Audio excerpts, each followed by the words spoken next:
temos aí um cântico que diz, isso é o salmista dizendo: que darei ao meu Senhor por tudo que tem feito? Salmista, é o Davi. Ele dizendo: que darei ao meu Senhor por tudo que ele tem feito? Aí ele diz: já sei, darei graças ao meu Senhor, levarei o cálice para o templo, vou pagar meus votos, se eu fiz ao Senhor. Nesse salmo ele diz tudo isso. Aí aqui uma parte que a gente, só uma parte, colocou música para a gente ver essa parte aqui. O outro a gente não vai cantar não, viu, Samuel? Só esse aí mesmo e depois já passo para a pregação. Que darei ao meu Senhor por tudo que tem feito. Que darei ao meu Senhor por tudo que tem feito. Tomarei o cálice da salvação e invocarei a Deus. Que darei ao meu Senhor por tudo que tem feito. Que darei ao meu Senhor por tudo que tem feito. Darei graças ao meu Senhor, invocarei a Deus. Que darei ao meu Senhor, aleluia. Que darei ao meu Senhor, aleluia. Que darei ao meu Senhor, darei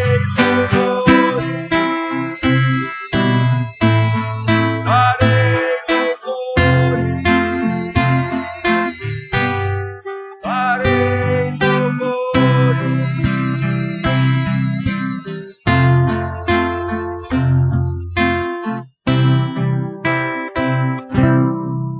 Aleluia. Tá bom, Samuel, pode fechar aí e aperte a luzinha ali para ficar rosinha, laranjinha, aí apaga. Ficou laranjinha? Então aperte de novo para ela ficar. Tá. Pronto.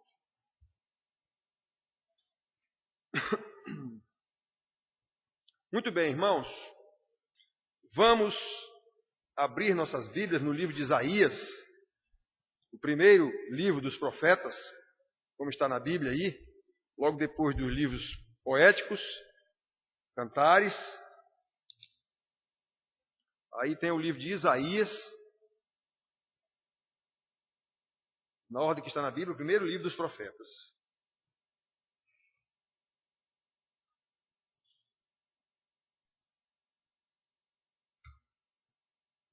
E nós vamos ler no capítulo 53, já lá perto do fim, bem já perto do fim, 53, que fala do servo sofredor, e isso já era profecia de Isaías sobre Jesus. Isaías foi um profeta que profetizou muito sobre Jesus, é considerado o profeta messiânico por isso. Ele profetiza que ele nasceria de uma virgem, ele profetiza que o seu nome seria Emanuel, Deus conosco, ele profetiza o seu sofrimento, como nós vamos ler aqui hoje. Então Isaías foi um profeta que falou bastante sobre o Messias, e isso 700 anos antes de Cristo. Então nós vamos ler no 53, vamos ler o 52, desde o 13. Finalzinho do 52, nós vamos ler. E o 53 todo. Então acompanhem, por favor.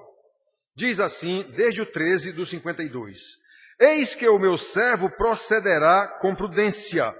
Será exaltado e elevado e será muito sublime.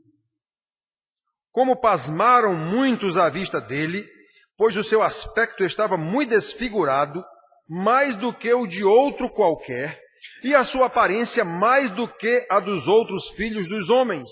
Assim causará admiração às nações, e os reis fecharão as suas bocas por causa dele, porque aquilo que não lhes foi anunciado verão, e aquilo que não ouviram entenderão. Quem creu em nossa pregação? E a quem foi revelado o braço do Senhor? Porque foi subindo como renovo perante ele, e como raiz de uma terra seca. Não tinha aparência nem formosura. Olhámo-lo, mas nenhuma beleza havia que nos agradasse. Era desprezado e o mais rejeitado entre os homens. Homem de dores e que sabe o que é padecer. E como um de quem os homens escondem o rosto, era desprezado e dele não fizemos caso. Certamente ele tomou sobre si as nossas enfermidades e as nossas dores levou sobre si. Nós o reputávamos por aflito, ferido de Deus e oprimido. Mas ele foi traspassado pelas nossas transgressões e moído pelas nossas iniquidades. O castigo que nos traz a paz estava sobre ele, e pelas suas pisaduras fomos sarados. Todos nós andávamos desgarrados como ovelhas. Cada um se desviava pelo caminho, mas o Senhor fez cair sobre ele a iniquidade de nós todos. Ele foi oprimido e humilhado, mas não abriu a boca. Como cordeiro foi levado ao matadouro, e como ovelha muda perante os seus tosquiadores, ele não abriu a sua boca. Por juízo o opressor foi arrebatado, e de sua linhagem, quem dela cogitou? Porquanto foi cortado da terra dos viventes. Por causa da transgressão do meu povo, foi ele ferido.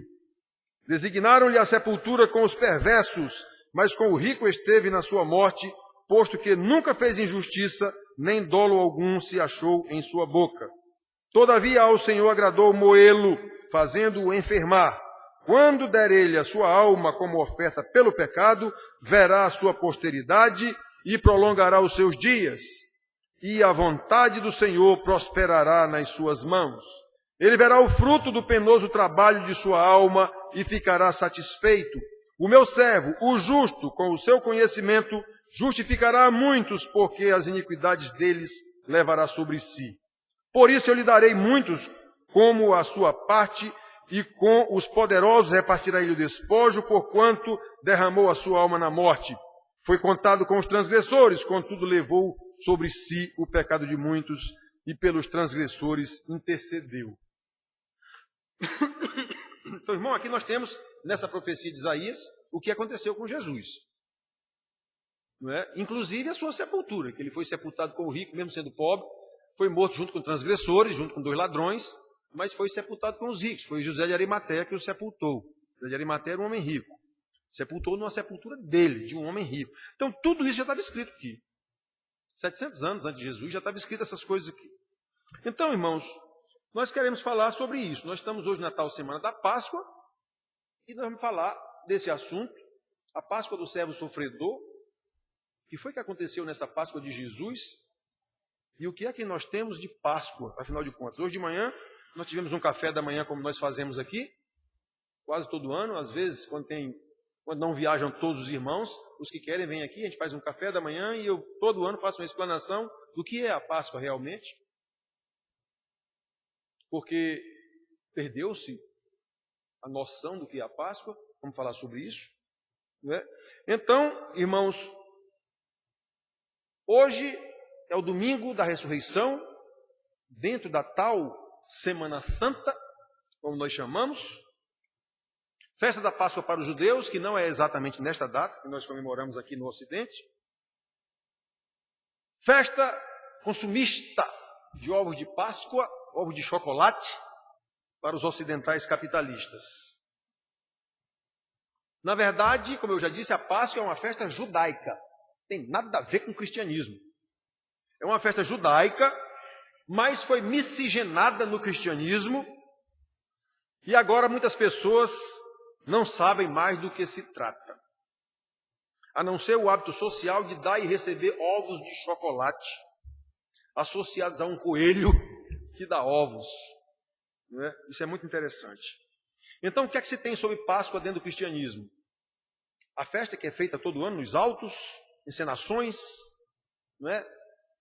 da paixão de Cristo. as pessoas vão ver aquilo como uma peça teatral qualquer, e a grande maioria só sabe de Páscoa por causa dos ovos de chocolate, não sei o quê, coelho da Páscoa, coisa desse tipo.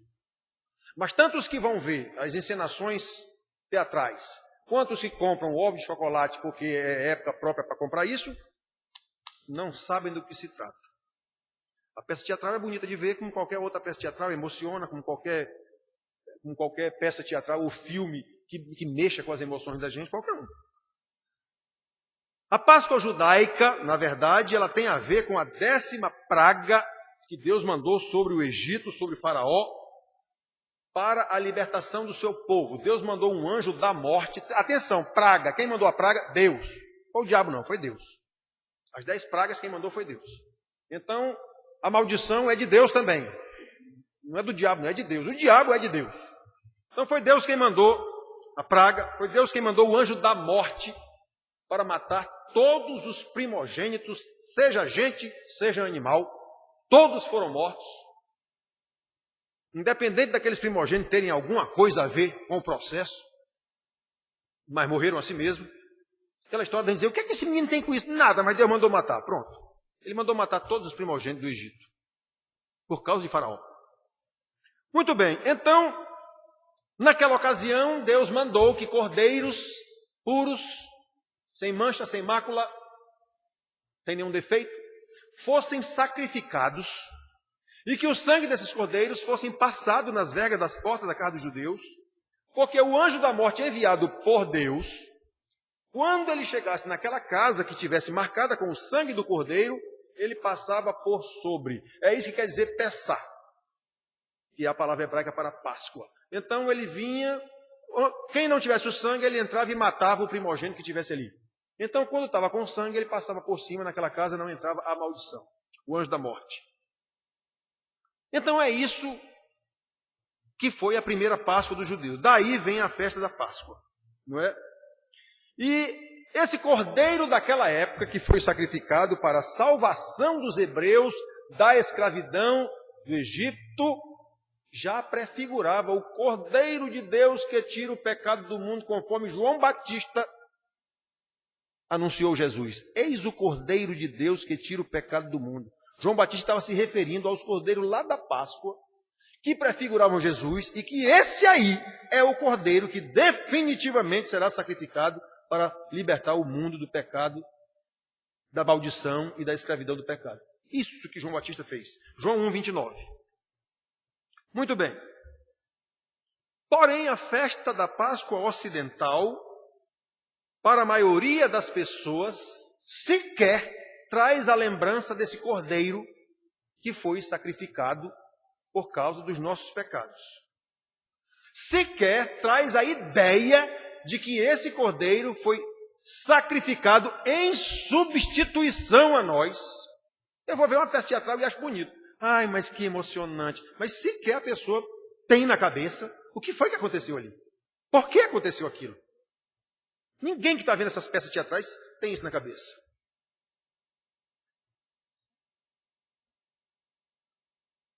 E mais, na festa da Páscoa ocidental, o cordeiro foi substituído por um coelho. Nada na festa nos lembra que o Filho de Deus, Criador de todas as coisas, é esse cordeiro que João Batista mostrou. Esse é o cordeiro de Deus que tira o pecado do mundo. O cordeiro que foi sacrificado na festa da Páscoa.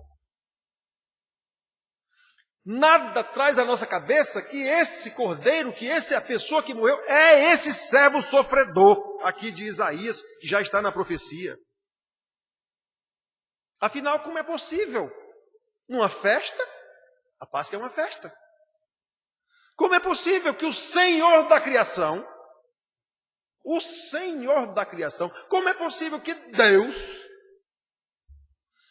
em algum momento, especialmente dentro de uma festa, venha a ser esse servo sofredor, apresentado de uma forma miserável aqui, como Isaías está apresentando? Como é que eu vou ligar uma coisa a outra? Pois foi assim a última Páscoa de Jesus. Ele, como judeu, deve ter participado de 33 festas de Páscoa, pelo menos. Como ele era judeu, então todo ano ele participava da festa da Páscoa junto com seus pais. E aqui, essa foi a última, com 33 anos de idade. Conforme essa profecia que lemos, Isaías nos apresenta este servo sofredor, que é o mesmo cordeiro da Páscoa, que foi apresentado por João Batista, e que foi sacrificado em nosso lugar. Vamos fazer um arrazoado aqui a respeito disso. Nós sabemos que após a queda de Adão e Eva, Deus amaldiçoou toda a criação, porque no pacto dele com Adão ele já disse, o dia que comer morrerás. Então Adão comeu e entrou a morte na criação. Nós sabemos disso.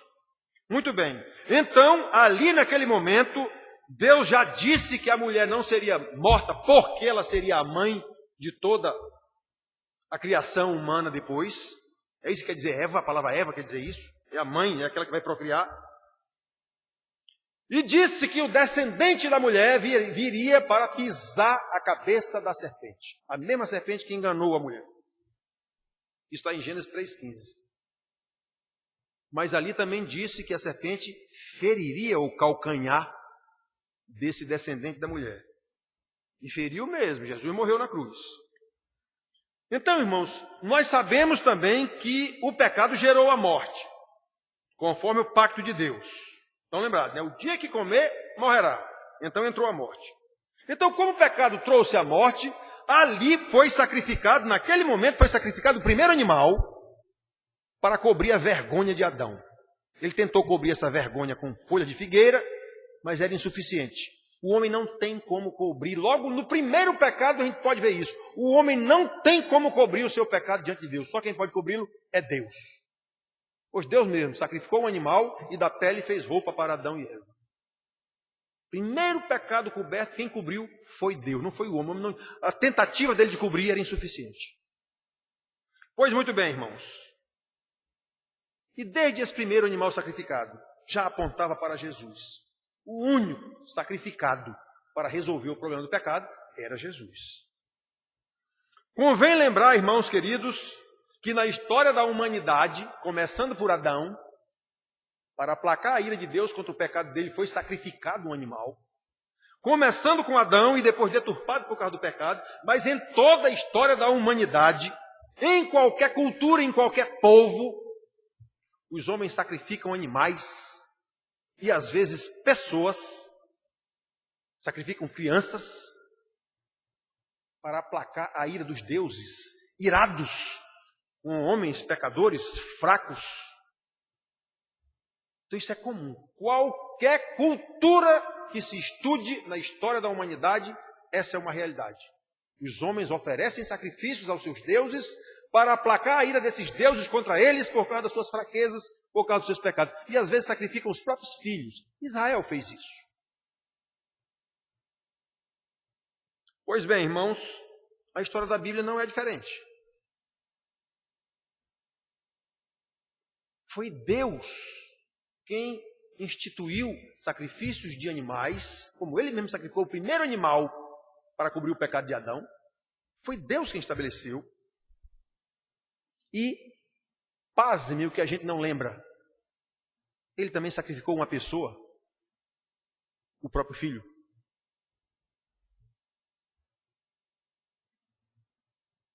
A história da Bíblia, ela é diferente. Ela não é diferente da história de qualquer outro povo, no geral. Mas na essência ela é diferente. Por quê? Nós vamos explicar isso aqui. Ela é essência no seu significado, ela é diferente na essência, aliás, no significado, na eficácia do sacrifício, por causa daquele que foi sacrificado, o próprio Deus. Na pessoa de Jesus, seu filho, que tomou forma de homem, nascido de Maria. Então, diferentemente dos sacrifícios pagãos, diferentemente dos sacrifícios que sempre existiram no paganismo, Deus estabeleceu os sacrifícios como ele queria que fossem feitos. A lei de Moisés deixou tudo determinado isso. Foi Deus quem estabeleceu os sacrifícios dos animais, como deveriam ser feitos, em que época deveriam ser feitos, como deveriam ser mortos, em lugar do povo de Israel. E Deus disse, para aplacar minha ira contra o pecado de vocês. Façam isso de tempos em tempos. Deus estabeleceu as épocas dos sacrifícios, estabeleceu tudo. Por causa do pecado do seu povo. Porém, ao longo do relato bíblico, nós podemos ver claramente que todos esses sacrifícios, desde o primeiro para cobrir a vergonha de Adão, já prefiguravam ou apontavam para o sacrifício único, eficaz do Senhor Jesus Cristo. O descendente da mulher prometido lá em Gênesis 3,15. O servo sofredor profetizado aqui por Isaías. O Cordeiro de Deus que tira o pecado do mundo, apontado por João. Mas por que Jesus tinha que sofrer tanto? Como nós vimos aqui. Por que ele tinha que morrer? Como eu já disse, a gente repete, porque é assim que está na Bíblia. Como já dissemos, a história bíblica não é tão diferente da história da humanidade, no que se refere a oferecer sacrifícios para aplacar a ira dos deuses. Como eu já disse, não é diferente, mas as diferenças são radicais. Primeiramente, na história da humanidade, são os homens que oferecem sacrifícios conforme eles mesmos escolhem. Você vê aí, jogando rosas para Iemanjá lá na praia, botando perfumes, botando galinha preta não sei onde. Então, é o homem mesmo, é o próprio pecador, que oferece os seus sacrifícios para aplacar a ira dos seus deuses. Ou para conseguir favores dos seus deuses. Mas quem escolhe o sacrifício é o próprio pecador. É o próprio ofertante do sacrifício. Isso nas religiões no geral. No geral. Na história bíblica é diferente. O sacrifício eficaz é determinado pelo próprio Deus. Foi Ele quem disse que animais deveriam ser mortos, em que circunstância, em que situação, como deveria ser ofertado esse sacrifício. E todos esses sacrifícios apontavam para o sacrifício eficaz e de uma vez por todas, como o livro de Hebreus ensina muito detalhadamente, oferecido pelo próprio Senhor Jesus. Então olhem a diferença. Olhem a diferença. Nas religiões pagãs, ao longo da história da humanidade, é o próprio homem que escolhe o que ele deve oferecer e como deve oferecer. Na Bíblia não. É Deus quem diz o que deve ser oferecido, como deve ser oferecido, e no caso, todas essas ofertas prefiguravam o sacrifício que Deus fez do próprio Filho, a fim de reconciliar os pecadores consigo mesmo. É Deus quem oferece o sacrifício que tem condição de aplacar sua ira contra o pecado dos pecadores. Se não for assim, não há jeito. Não há jeito. Não pode haver qualquer ação ou oferta do homem pecador que aplaque a ira de um Deus santo, ferido em sua honra, em sua glória, por causa do pecado de um reles pecador. Acontece que o homem pecou, isso é um fato. Adão pecou. Portanto, tem que morrer. Deus não disse? O dia que pecar, morre. Acontece, irmãos, que se o sacrifício oferecido pelo pecador não pode resolver a parada, e agora? Qual a solução? Quem é o único que pode apresentar a solução? O próprio Deus. Como ele cobriu a vergonha de Adão, que tentou se cobrir e não conseguiu, então Deus disse, não, só quem pode resolver isso sou eu. Sacrificou o animal e fez roupa para eles. Pois assim mesmo, aquilo já apontava para Jesus. No tempo oportuno, no tempo certo, o próprio Deus, conforme sua determinação eterna, é Ele mesmo quem oferece o seu único filho como única forma de resolver essa parada do pecado. A única solução para o impasse entre a maldição do pecado, maldição colocada pelo próprio Deus, e a sua santidade ferida por causa do pecado. Só há esse jeito.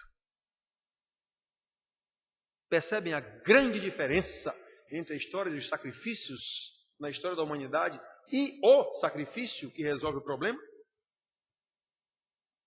Nos sacrifícios da humanidade, o ofertante é o beneficiário da oferta, que é ele mesmo que escolhe para aplacar a ira do seu Deus. Na Bíblia, é o Filho de Deus, o descendente da mulher prometido pelo próprio Deus, o servo sofredor profetizado aqui por Isaías, o Cordeiro de Deus que tira o pecado do mundo apontado por João. Foi ele mesmo quem se ofereceu em sacrifício, e ele não era o beneficiário do sacrifício oferecido por ele. Ele não tinha pecado nenhum. Ele não tinha do que aplacar a ira de Deus contra ele. Ele era o próprio Deus. Então, veja uma diferença radical nos sacrifícios religiosos oferecidos pelo mundo todo, em toda a história da humanidade, e o sacrifício da Bíblia. Nas religiões, é o ofertante que oferece um sacrifício que ele mesmo escolhe em benefício próprio. Eu ofereço um sacrifício para aplacar a ira do Deus contra mim, ou para o Deus ser favorável a mim. Jesus não tinha que oferecer sacrifício para o Pai ser favorável a ele. Ele não tinha culpa de nada, ele não tinha nada, ele não tinha que pagar. Então, olha a diferença. Foi o próprio Deus quem estabeleceu o sacrifício, como deveria ser ofertado, quem deveria ser ofertado, e em favor de terceiros. Em favor de pecadores, que ele mesmo escolheu. Então, o cordeiro que foi sacrificado, Jesus, não foi a causa do sacrifício, nem foi o beneficiário do sacrifício. Não foi por causa dos seus pecados, ele não tinha pecado, que ele mesmo se ofereceu em sacrifício para aplacar a ira do Pai. E sim nós, pecadores eleitos pelo Pai, desde a eternidade, para ser seu povo santo, para louvor da sua glória. Os irmãos percebem como isso é maravilhoso? O descendente da mulher, lá de Gênesis 3,15, é o Deus Filho, nascido de Maria. É o servo sofredor, profetizado pelo profeta Isaías. É o Cordeiro de Deus que tira o pecado do mundo, apontado por João. Aquele que seria sacrificado na festa da Páscoa, mesmo sem pecado, puro, santo, justo, para que, como ensina o apóstolo Paulo, de forma cristalina, o próprio Deus seja justo e justificador de pecadores que não podem se justificar diante dele. Paulo explica isso em Romanos 3:26. É por isso que o Filho de Deus teria que vir ao mundo como descendente da mulher. É por isso que, como servo sofredor de Isaías, ele teria que sofrer tudo aquilo que sofreu. Teria que morrer de forma tão humilhante e tão horripilante naquela cruz, como nós lemos. O seu aspecto estava muito desfigurado, mais do que o de outro qualquer, e sua aparência mais desfigurada do que a dos outros filhos dos homens. Olha a situação que Isaías viu 700 anos antes, que estaria Jesus por ocasião da sua morte, desfigurado. Como sofreu o Senhor Jesus, irmãos. Como sofreu o Senhor Jesus. No 53:4-7, ele diz a causa. Certamente ele tomou sobre si as nossas enfermidades, que infelizmente muitos ditos crentes pensam que isso aqui está tratando de doença. Ele não está tratando de doença aqui, ele está tratando de pecado. Ele tomou sobre si nossas enfermidades, e as nossas dores levou sobre si. E nós o reputávamos por aflito, ferido de Deus e oprimido. Mas ele foi traspassado pelas nossas transgressões. Esse nossas transgressões aqui é sinônimo de tomou sobre si as nossas enfermidades, as nossas dores. É a mesma coisa. Então Jesus veio aqui morrer por causa de pecados. Não foi por causa de doença de ninguém, não.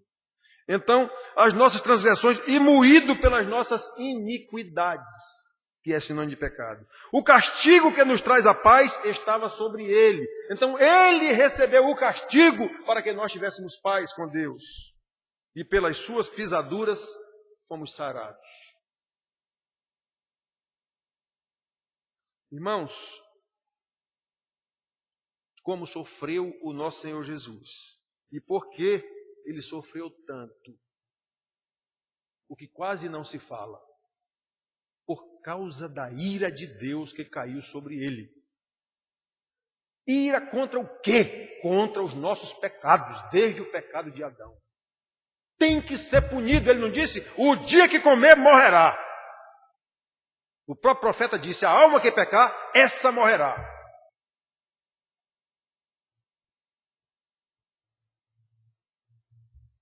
A ira de Deus contra os nossos pecados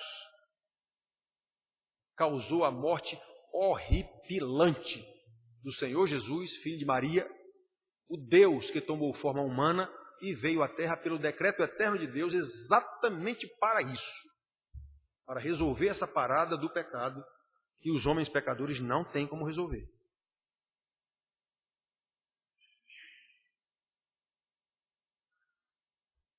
Olha, irmãos queridos, nós não podemos deixar de enxergar o horror do nosso pecado.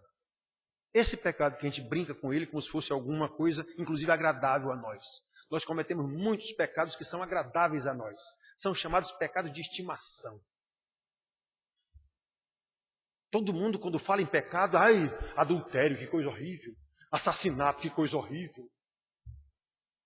Não tem nada de horrível diferente de uma fofoca. Não tem nada horrível diferente de uma mentira. É a mesma coisa.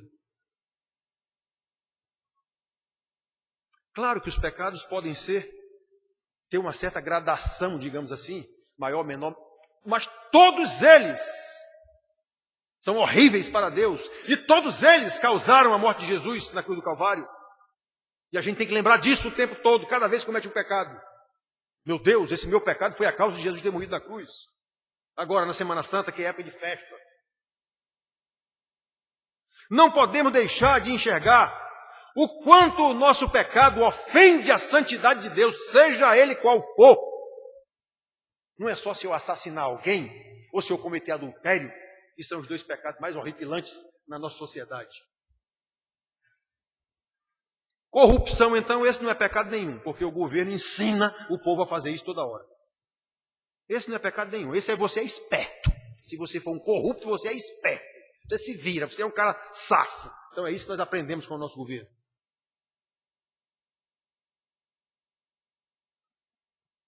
Mas não é assim não, irmãos.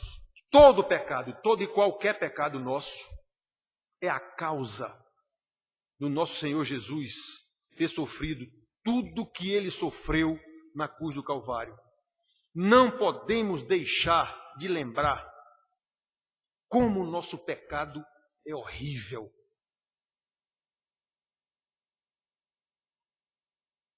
E Deus, pela sua graça, é o único capaz de apaziguar Ele mesmo conosco, senão Ele nos mataria a todos. E Ele fez isso exatamente em seu Filho, que morreu de forma sacrificial em nosso lugar. Como nós lemos, o servo sofredor foi oprimido, de 7 a 8, mas ele foi oprimido e humilhado, mas não abriu a boca. E a gente sabe que ele não reclamou. Ainda quando estava lá diante de Pilatos, Pilatos perguntava e ele não respondia. Pilatos ainda chegou a dizer, tu não diz nada, rapaz. Tu não sabes que eu tenho poder para te soltar e para te prender? E Jesus, numa linguagem bem nossa hoje, diz para ele, faz logo o que tem que fazer, rapaz. Não terias poder nenhum se do céu não te tivesse sido dado. Tu está aí para isso mesmo. Bora, faz logo o que tem que fazer. Jesus já sabia o que foi que ele veio fazer aqui. Então, olha o 7. Ele foi oprimido e humilhado, mas não abriu a boca. Como cordeiro, isso, o cordeiro de Deus que tira o pecado do mundo apontado por João. Como cordeiro foi levado ao matadouro, e como ovelha muda perante os seus tosquiadores, ele não abriu a sua boca. O juízo opressor foi arrebatado, e da sua linhagem, quem dele cogitou? Porquanto foi cortado da terra dos viventes, por causa da transgressão do meu povo, ele foi ferido. Irmãos, quem não tiver esse conhecimento, Quem não tiver isso constantemente em sua vida, eu preciso lhe dizer, você ainda precisa ser convertido. Clame a Deus. Esse cordeiro veio aqui para ser morto exatamente por causa disso. Clame a Deus. Esta é a dimensão, irmãos queridos, do horror do nosso pecado. Foi preciso que o próprio Deus, na pessoa do Filho, o Criador do mundo, viesse a esse mundo como um homem, filho, descendente de uma mulher, como um servo sofredor, como um cordeiro que seria sacrificado para oferecer-se em lugar dos pecadores para aplacar a ira de Deus Santo, satisfazendo assim a sua justiça e livrando-nos do juízo contra os nossos pecados. Essa é a parte que é ensinada e nós dizemos, que coisa linda, que coisa maravilhosa. Como é bom ouvir isso. E aqui eu poderia enfeitar a mensagem dizendo, irmãos, Jesus morreu em nosso lugar. Nós somos preciosos para Deus. Vejam como somos preciosos para Deus. Ele mandou o próprio Filho morrer em nosso lugar. Vejam o nosso valor. É o que é dito nas igrejas. Normalmente é o que é dito. E é verdade. Só que a forma como é dita é mentira. Torna-se mentira. Então aqui nós poderíamos dizer tudo lindo, olha como nós somos preciosos para Deus, quanto Ele nos ama.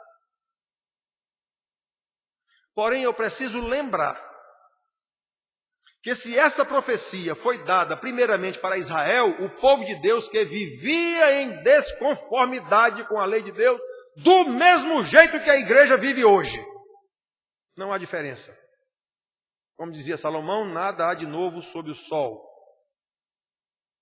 Então, o que foi como disse aqui para a igreja, nesse contexto aqui, que ele está dizendo que viria o Salvador, que viria o servo sofredor para morrer por causa dos nossos pecados. Olha o que ele diz aqui também. Versículos 53, 3. Este servo sofredor, o Messias, o Cordeiro de Deus, o Filho da mulher, era desprezado e o mais rejeitado entre os homens. Homem de dores e que sabe o que é padecer. E como um de quem os homens esconderam o rosto, era desprezado e dele não fizemos caso. O profeta estava profetizando aqui para o povo de Israel, povo de Deus. Nós não fizemos caso do servo sofredor. No início ele diz logo, Senhor, quem creu em nossa pregação? A quem foi revelado o braço do Senhor? Nós o desprezamos.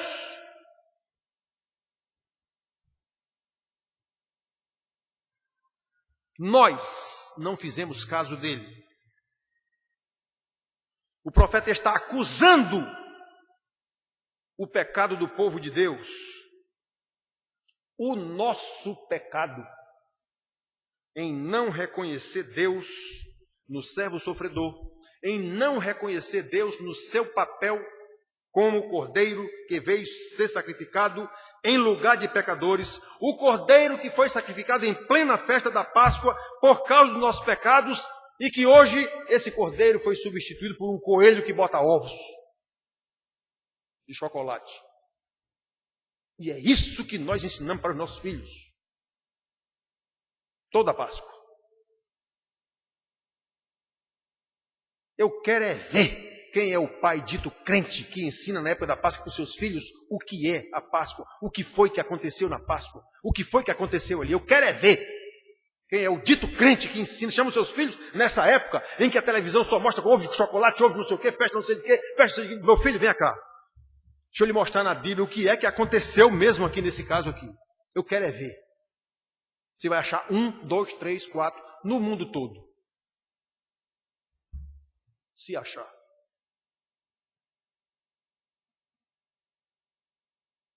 Irmãos queridos, essa acusação do profeta aqui para o povo, antes de acontecer tudo o que aconteceu, ele já estava acusando.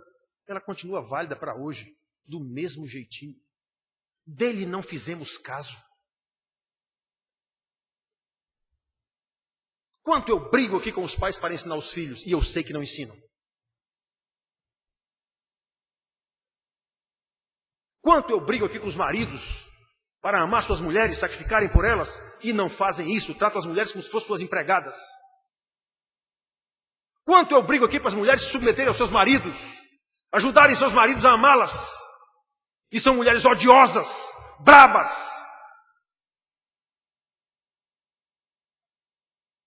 Pois nós estamos fazendo a mesma coisa, dele não fizemos caso.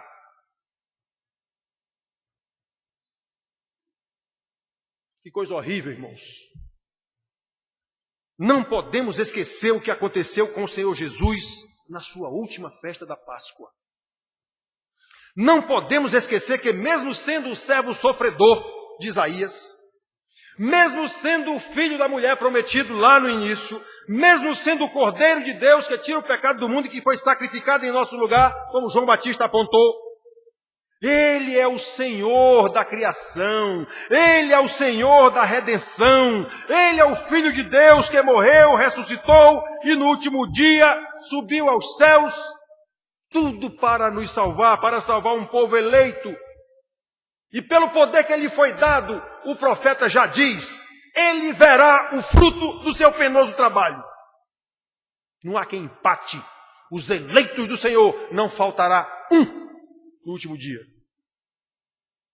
Versículo 11. Ele verá o fruto do seu penoso trabalho de sua alma e ficará satisfeito.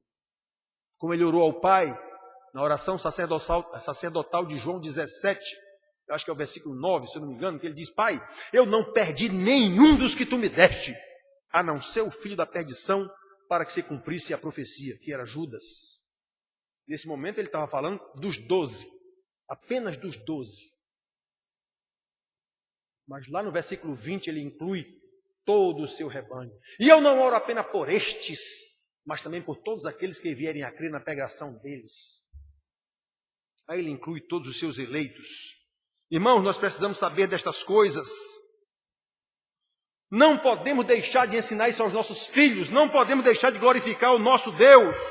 Sabendo que como Ele prometeu, apesar de nós pecadores, como Ele continua dizendo aqui, no versículo 11, na continuação da primeira parte que eu li, Ele verá o fruto do penoso trabalho da sua alma e ficará satisfeito. O meu servo, o justo, que é Jesus, com o seu conhecimento justificará a muitos, porque as iniquidades deles levará sobre si. Nós precisamos saber que os nossos pecados foram a causa de Jesus ser massacrado do jeito que foi na cruz do Calvário, em plena festa da Páscoa.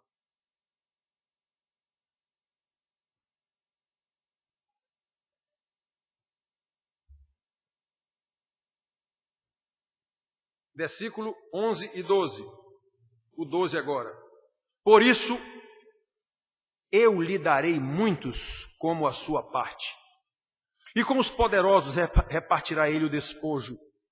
Porquanto derramou a sua alma na morte, foi contado com os transgressores, contudo levou sobre si o pecado de muitos, e pelos transgressores intercedeu. E ainda intercede. Paulo, Romanos, capítulo 8, versículo 33. Quem intentará acusação contra os eleitos do Senhor? É Deus mesmo quem os justifica. Quem os condenará? Versículo 34. Quem os condenará? É Cristo quem morreu, ou antes, quem ressuscitou, subiu aos céus e está sentado à direita de Deus, de onde intercede por nós. Quem é que vai acusar, se nós temos Jesus como advogado? Irmãos, nós precisamos saber dessas coisas para poder dar valor ao nosso Salvador. Entender que Ele morreu, sofreu tudo que sofreu por nossa causa. Aliás, por causa dos nossos pecados. Então nós temos que ter horror a esse pecado.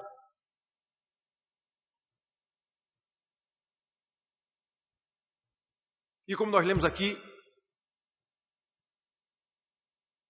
ele terá os seus eleitos. Ele ficará satisfeito, porque Deus lhe dará aqueles que Deus escolheu desde a eternidade.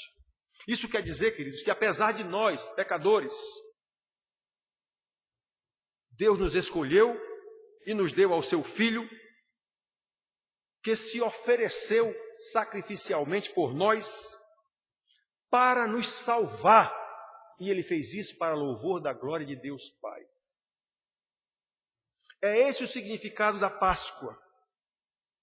É esse o significado do que aconteceu com o servo sofredor de Isaías aqui. É esse o significado do Cordeiro de Deus que João apontou e disse: esse é o Cordeiro de Deus que tira o pecado do mundo.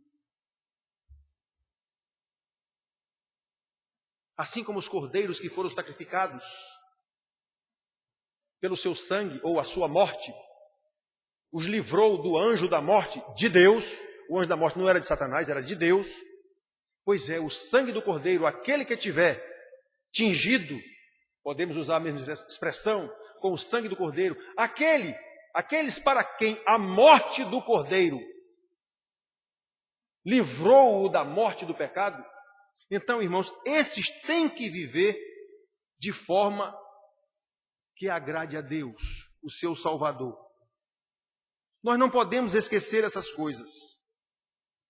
Especialmente quando sabemos que Jesus morreu, esse é o significado da Páscoa, mas ressuscitou. Hoje, no domingo, de manhã, amanhecendo o dia, ele ressuscitou.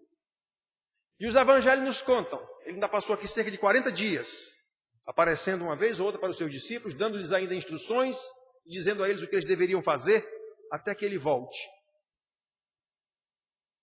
E a sua instrução básica aos seus discípulos foi: fazei discípulos.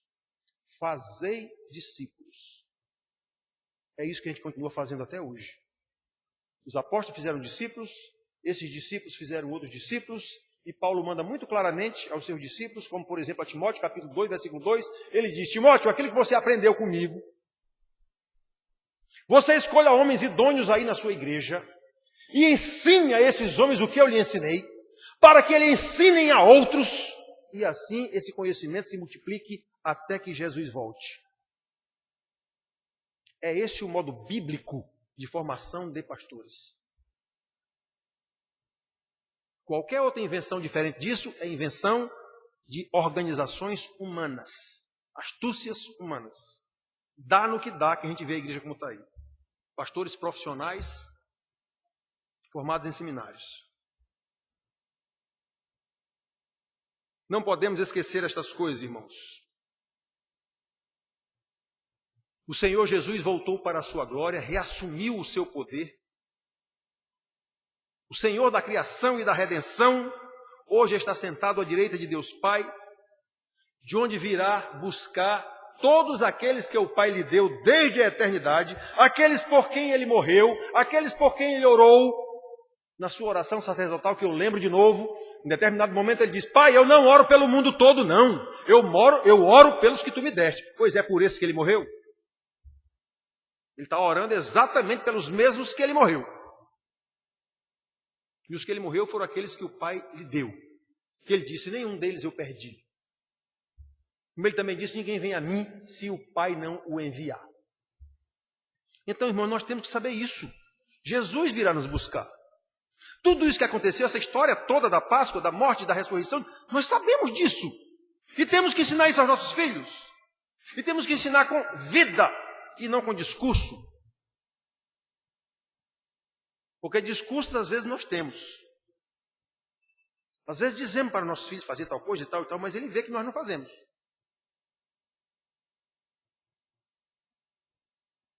Irmãos, nós temos tantos erros que eu sei. Como, por exemplo, é mais ou menos comum os pais, na hora das refeições, vamos orar, agradecendo a Deus. Aquilo não vale nada. Se o pai não tiver uma vida que ensine ao filho o que é ser um servo do Senhor, Aquela oração antes da refeição é simplesmente um rito religioso. Não serve para nada.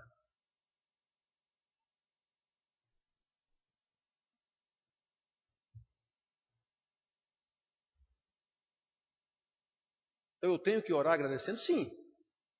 Mas o meu filho tem que ver que a minha vida é uma vida de gratidão a Deus. E não no momento de refeição, num rito religioso, cultural. Ele tem que ver que a minha vida... Ele tem que ver qual é o valor que eu dou para esse Jesus aqui. Ele tem que ver qual é o valor que eu dou ao culto ao meu Senhor. Ele tem que ver qual é o valor que eu dou à igreja da qual eu faço parte.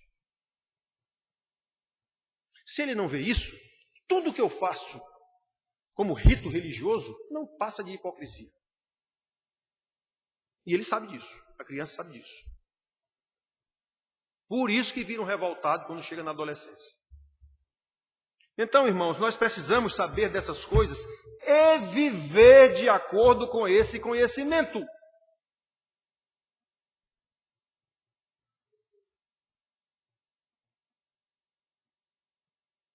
Por isso, só nos resta, a par desse arrazoado feito aqui sobre essa situação de uma profecia de um servo sofredor que viria 700 anos depois. E aconteceu tudo como está dizendo aqui. E hoje nós festejamos a Páscoa como uma festa. Assistimos peças teatrais e compramos ovos de chocolate. Nós, os ditos crentes. Que Deus nos conceda graça de saber que nós estamos entre estes, e ele diz, ele verá o fruto do penoso trabalho da sua alma e ficará satisfeito. O meu servo, o justo, com o seu conhecimento, justificará a muitos.